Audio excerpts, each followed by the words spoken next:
Bună, sunt Vlad Bârle, consultant Cobalt, iar în următoarele videouri vă voi prezenta un sistem de curățare și igienizare a casei tale.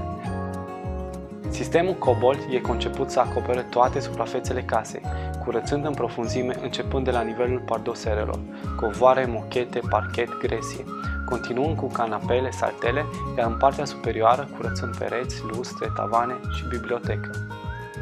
În acest video vă voi prezenta sistemul de bază VK200 cu talpa de aspirare EB400.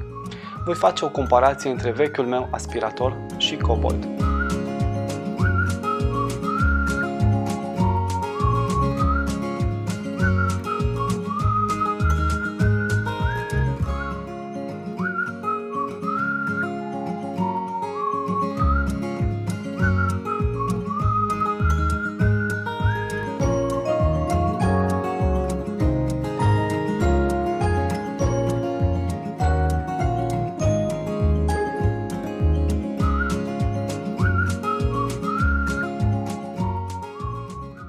Sistemul Cobalt își îndeplinește rolul pentru care a fost creat. Aș vrea să-ți adresez o întrebare. Dacă mașina ta de spălat, după un ciclu de spălare, ți-ar lăsa hainele tot murdare, ce ai face cu ea?